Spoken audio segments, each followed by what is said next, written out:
আসসালামু আলাইকুম, আপনাদের সবাইকে স্বাগত জানাচ্ছি চ্যান্সেলর পাবলিকেশন প্রেজেন্টস বিশ্বকাপ সিনড্রোমে।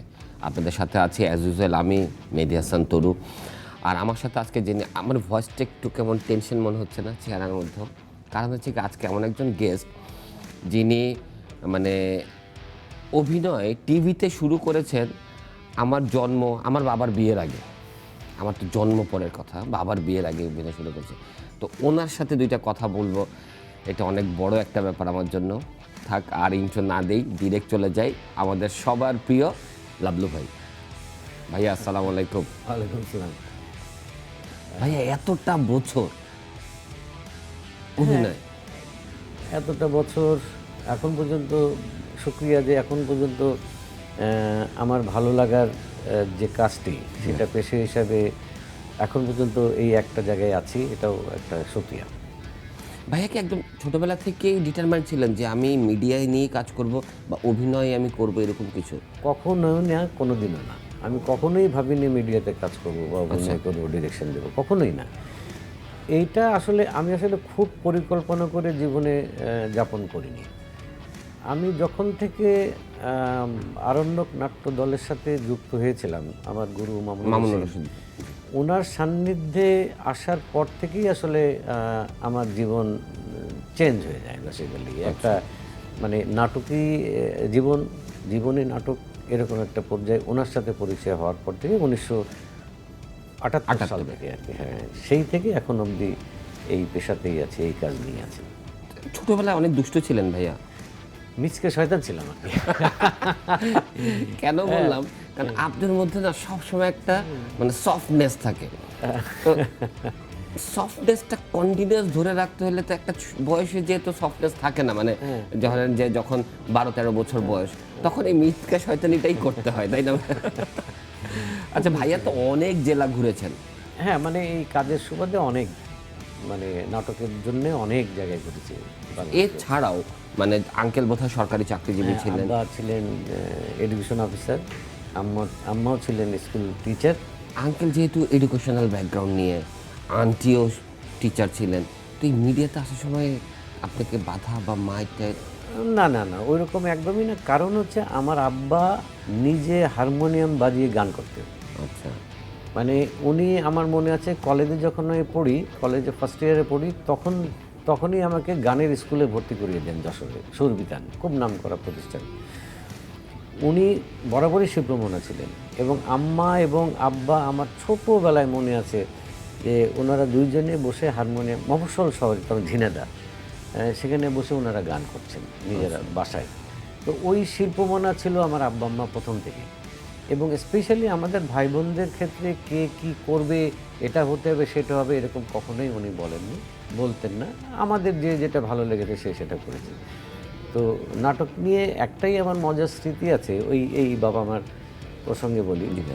আমি যখন ঢাকায় চলে আসি 1977-এ, চলে আসার পরে আমি যখন বাড়িতে গেছি, আমার বাবা মার কাছে যখন গেছি, সম্ভবত প্রায় 10 বছর কি 11 বছর পরে। তো আমি গেছি, যাওয়ার পরে মাকে যেমন দেখছিলাম, মা তো চোখ পড়লেই বোঝা যায় আমার মা। তো বাসায় গেছি, বাসায় গিয়ে আম্মার সাথে কথা বলছি, এই সময় একটা মেয়ে জাস্ট আসলো, আম্মুর সাথে কি কথা বললে যেন চলে গেল। আমি বললাম যে আম্মা, এই মেয়েটা কে? বলিস কি, তোর বোন লিপিতে চিনিস না? লিপিতে চিনতে পারলি না? মানে আমার বোন যখন সম্ভবত 6 বছর কি 7 বছর এরকম সময় আমি চলে আসছি ঢাকায়। 10 বছর পরে গেছে? 10 বছর পরে পড়ে, তখন তো আমার বোন অলরেডি 9-10-এ পড়ে। তার মানে এই যে 10টা বছর, মানে এই নাটক ছাড়া, এই গ্রুপ ছাড়া আমার জীবনে আর কিছুই ছিল না। ফ্যামিলিও কিছুই না, কোনো কিছু না। তখন তো মোবাইল ছিল না। নাটকে আপনি খুব শান্ত থাকেন, এরপরে একটা সিন আপনার মন মতো না হলে সেটা 15 বার 20 বারও টেক নিয়েছেন, এরকমও হয়েছে, কিন্তু কখনো রুড হন নাই। এই পেশেন্টটা কি করে ধরে রাখেন?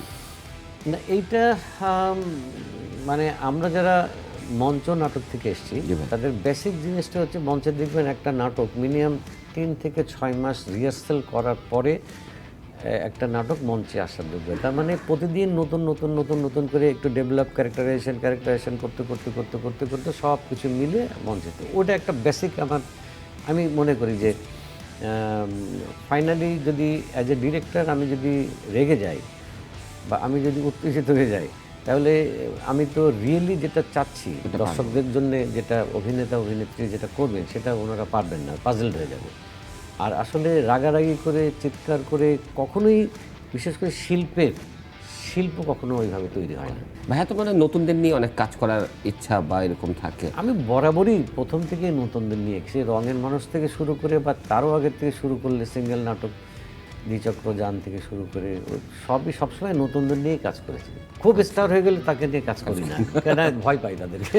না, এরকম হয় না যে ধরেন যে কেউ উপস্থাপনা করে, হ্যাঁ চেষ্টা করতেছে, তো ওদেরকে নিয়ে কি কাজ করে এরকম কোনো প্ল্যান আছে? না না, উপস্থাপনা যারা করে তারা তো মানে সাংঘাতিক ট্যালেন্টেড মনে হয় আমার কাছে। মানে এটাই বলতে চাচ্ছিলাম ভাইয়া।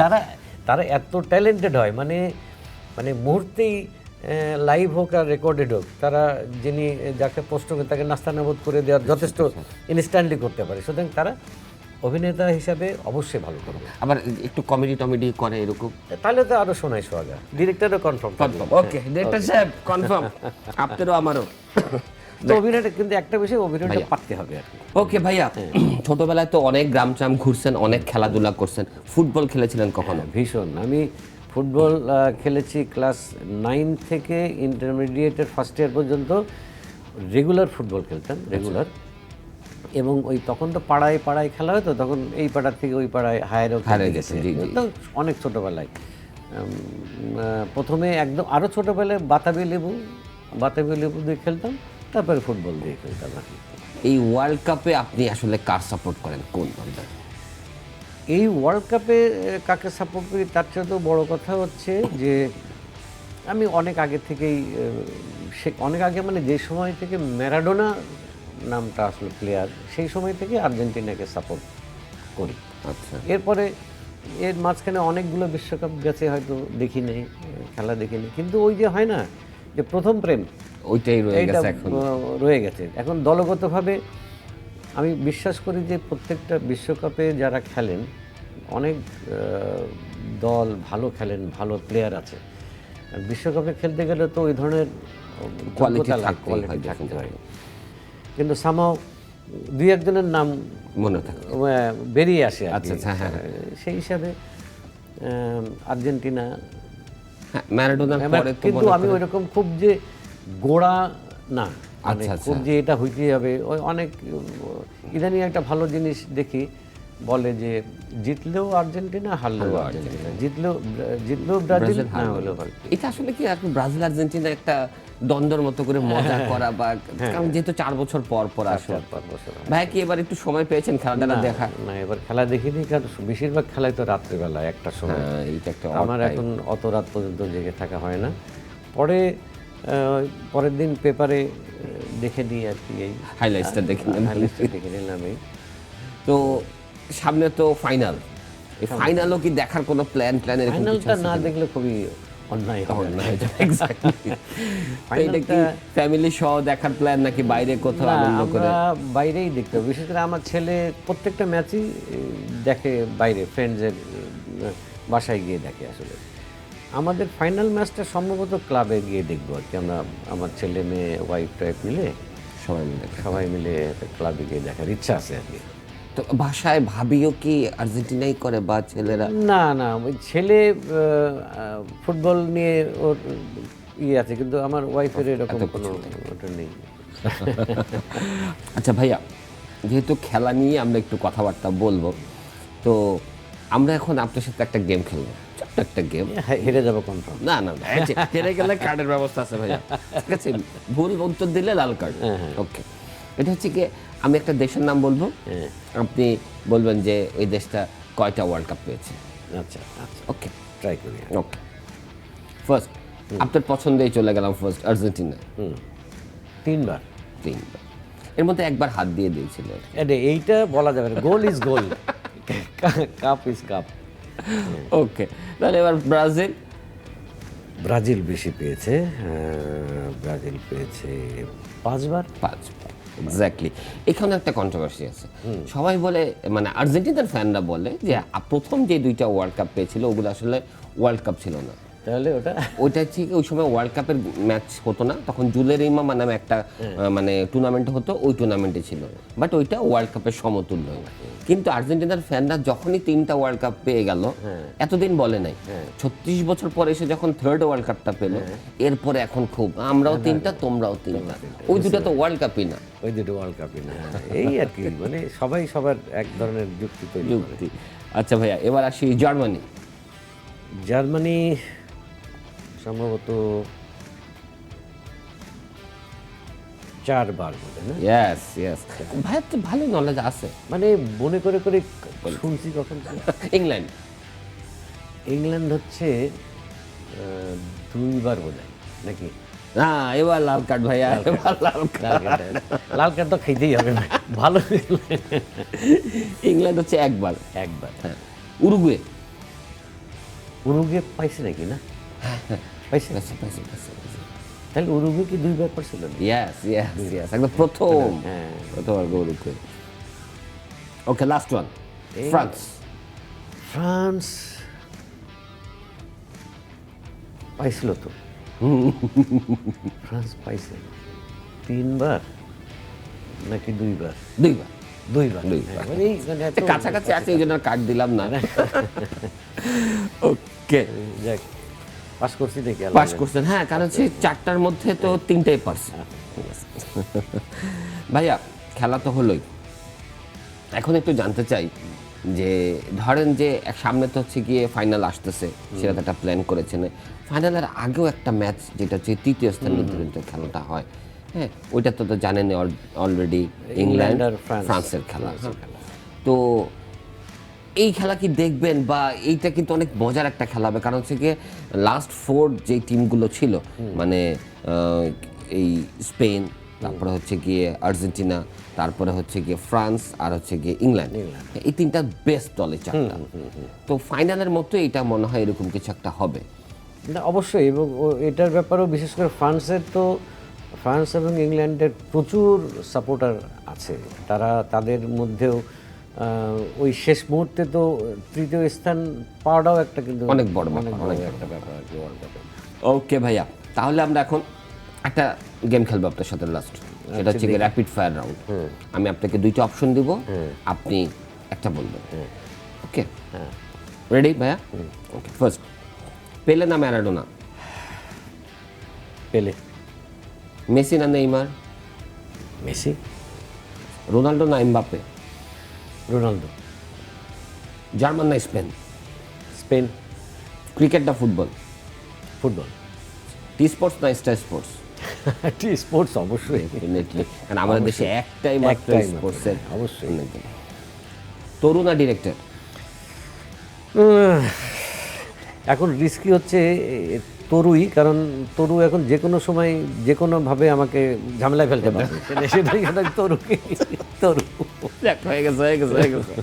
আচ্ছা ভাইয়া, আপনার ডিরেকশনের নাটকগুলোতে না মানে কিছু মোটিভ আছে, সেটা হচ্ছে কি আপনি এক হয় গ্রামের লাইফ নিয়ে করেন, অথবা ফানি টাইপের কিছু নিয়ে করেন, হ্যাঁ, বাট একটা মেসেজ থ্রু করেন, এর কারণটা কি? আমি মনে করি যে কোনো শিল্প মাধ্যমের একটা দায়বদ্ধতা আছে সমাজের কাছে, দেশের কাছে। হ্যাঁ, প্রত্যেকটা শিল্পীর কিন্তু দায়বদ্ধতা আছে। আমি যেহেতু নাটক বানাই, নাটক নির্মাণ করি, সুতরাং আমার নাটকের মাধ্যমে দর্শকদের কাছে আমার দেশের জন্যে, সমাজের জন্যে কিছু দায়িত্ব বোধ থাকা উচিত, সেই মেসেজগুলো আমি দেই, যেটা কেউ হয়তো শুধুই এন্টারটেনমেন্ট হিসেবে নিতে পারে, আবার যার এখান থেকে মানে কোনটা হওয়া উচিত সমাজের। আমরা যেটা বলি, আমি যেটা বিশ্বাস করি যে প্রবাবেল রিয়েলিটি, মানে যেটা রিয়েলিটি সেটা তো রিয়েলিটি, কিন্তু প্রবাবেল হচ্ছে কোনটা হওয়া উচিত, যেটা হলে সমাজের জন্য, মানুষের জন্য ভালো হয়, সেই জিনিসটা আমি ফাইনালি নাটকের মাধ্যমে দেখাতে চাই। আর একটা খেলা খেলবো, আচ্ছা, সেটা হচ্ছে গেস দ্য প্লেয়ার। আমি প্লেয়ারের ছবি দেখাবো, আপনি প্লেয়ারের নাম বলবেন। আচ্ছা, ওকে, রেডি ভাইয়া? Ready, first one. ও, সে আমাদের সময়কার জিদান। জিদান, হ্যাঁ। এমবাপ্পে, মোহাম্মদ বাপ্পি। নেইমার। আচ্ছা ভাইয়া, অনেকের একটা জিনিস আছে যে ও নাকি অভিনয় করে পড়ে গেলে খেলা। হ্যাঁ, আপনি কি কখনো দেখেছেন যে অভিনয় এত করে নাকি আসলেই ব্যথা পায়? না, এটা তো কৌশল। খেলার কিন্তু অনেক খেলোয়াড়দের নানান কৌশল থাকে। দেখি না যে কি বলে, আমরা হয়তো দূর থেকে শুনি না, এমন কিছু কথা বলছে এত উত্তেজিত করে দিই, মেন্টাল টর্চার। মেন্টাল। হ্যাঁ, তো এরকম সব খেলাতেই কিছু কৌশল থাকে। অনেকের কৌশল অল্প পড়ে গেলে ব্যথা পেলো, কিন্তু যতক্ষণ পর্যন্ত না সবাই এসে ডাক্তার বা কার্ড দিল না রে, কার্ড দিল, ততক্ষণ পর্যন্ত ততক্ষণ অভিনয় পর্যন্ত- করতে থাকে। আর যেই ওকে এলে আবার উঠে খেলা শুরু করলো। এটা অবশ্যই এক ধরনের কৌশল। কৌশল। বেশি বেশি লিসেন, ও, উনি সেই যার কারণে আমার প্রথম প্রেম প্রেম, হ্যাঁ, এখন পর্যন্ত ম্যারাডোনা, আছে। ম্যারাডোনা। ভাই আমরা একদম অনুষ্ঠানের শেষ পর্যায়ে, ঠিক আছে? আপনি যে আপনার এত ব্যস্ততার মাঝে যে আসছেন আর আমাদের সাথে যে কিছুক্ষণ সময় দিয়েছেন এবং আমি আপনার সাথে কথা বলতে পারছি, এইটার জন্য আসলে আমি thanks T Sports, thanks director সাহেব, আর আমার কাজের একটা ব্যবস্থা করে দেওয়ার জন্য। না, আমি প্রথমত থ্যাঙ্কস জানাই ডিরেক্টরকে, শাওন, কারণ ও যেভাবে লেগেছিল, ভাইয়া আসতেই হবে আসতেই হবে, আমিও পারছিলাম না। আমি দেখলাম যে মানে আমার দায়িত্ব, নৈতিক দায়িত্ব হয়ে গেছে শুধু ও ডিরেক্টরকে, এতবারই হ্যাঁ, request এত request করেছে, এবং আমার খুব পছন্দের মানুষ আর কি ও। বিশ্বকাপ ফুটবল বা বিশ্বকাপ ক্রিকেট এগুলো এমনই একটা ব্যাপার যে সারা পৃথিবীর বিভিন্ন শ্রেণী, বয়স, পেশার সমস্ত মানুষকে একটা এক সূত্রে এমন একটা জায়গায় নিয়ে আসে, এইটা কিন্তু অন্য কোনো সময় অন্য কোনো দিয়ে হয় না। সম্ভব না। সুতরাং এটি একটা অত্যন্ত গুরুত্বপূর্ণ বিষয়। আমার শুধু একটাই বলার আছে যে যে অনেক সময় সেটার পার্সেন্টেজ খুব কম। অনেক সময় দেখা যাচ্ছে এই দল করার কারণে এই যে আর্জেন্টিনা, ব্রাজিল বা স্পেন, ইংল্যান্ড এগুলোর মধ্যে যারা সমর্থক, তাদের মধ্যে মাঝে মাঝে উত্তেজনা তৈরি হয়। হ্যাঁ, তো সেটা না করাই ভালো, কারণ দিন শেষে তো আমরা একসাথেই থাকি, আমরাই থাকবো। ওয়ার্ল্ড কাপ আর কয়দিনের, হ্যাঁ, এই যে আর আর কয়দিন পরে শেষ হয়ে যাবে। সুতরাং এই উন্মাদনাটা থাকুক, এই একাত্ম বোধটা থাকুক, এই আনন্দ ঘন মুহূর্তগুলো আমরা কাটাই, যেন কোনো রকম আমরা কোনো বিবাদে না জড়াই আর কি, এটাই। অসংখ্য ধন্যবাদ ভাইয়া, আপনি সুন্দর একটা মেসেজ দিয়েছেন আর আমাদের এখানে আসছেন। দর্শক, আপনাদেরকে অসংখ্য ধন্যবাদ, এতক্ষণ আমাদের সাথে ছিলেন, লাবলু ভাইয়ের সাথে ছিলেন। আজকে এই পর্যন্তই, আবার দেখা হবে চ্যান্সেলর পাবলিকেশনস প্রেজেন্টস বিশ্বকাপ সিনড্রোমে। আল্লাহ হাফেজ।